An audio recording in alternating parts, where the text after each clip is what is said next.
আপোনালোকে চাই আছে এডুকেটৰ প্লাছ। আজিৰ ভিডিঅ'টোৰ জৰিয়তে আমি গুৱাহাটী হাইকোৰ্টত এটি হিয়াৰিং আছিলে NIOS DLED কেছ সন্দৰ্ভত। সেই হিয়াৰিঙত আচলতে কি হ'ল সেই সন্দৰ্ভত এইটো ভিডিঅ'ত আলোচনা কৰিম। প্ৰথমৰ পৰা শেষলৈ ভিডিঅ'টো চাই যাব আৰু লগতে চেনেলটোত নতুনকৈ আহিলে নিশ্চয় ছাবস্ক্ৰাইব কৰি ৰাখিব।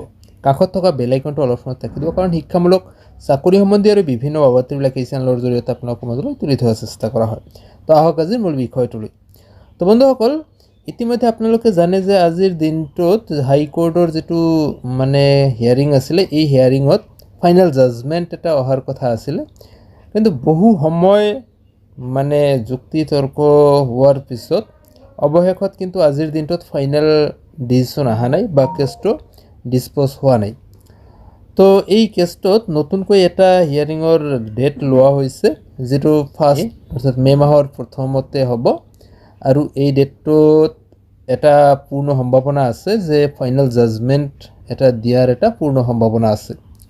তো এইখিনিতে এটা মন কৰিবলগীয়া কথা যে হিয়াৰিং যিটো ফিজিকেল ডকুমেণ্টছ ভেৰিফিকেশ্যন আছে, এই ফিজিকেল ডকুমেণ্টছ ভেৰিফিকেশ্যনে এই ফাইনেল জাজমেণ্টৰ ওপৰত ৰখি থাকিব নেকি? তো ইতিমধ্যে যোৱা যিটো হাইকোৰ্টৰ হিয়াৰিং আছিলে, যি হিয়াৰিংটোত অলৰেডি এটা ডিচিশ্যন আহিছে যে যিসকল NIOSৰ প্ৰাৰ্থীয়ে আবেদন কৰিছিলে তেখেতসকলক ছেকেণ্ড যিটো ভেৰিফিকেশ্যন তালিকা আছে সেই তালিকাত অন্তৰ্ভুক্ত কৰিব লাগে।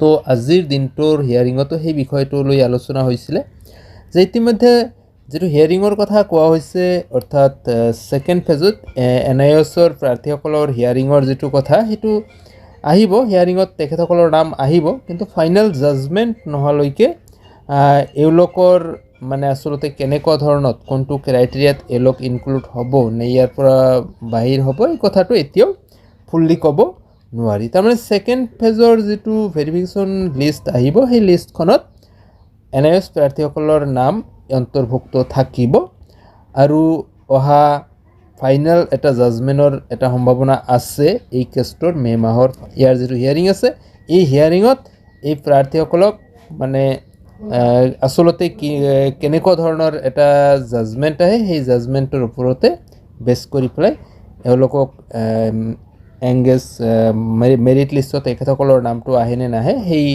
কেছটোৰ পৰা আমি গম পাম।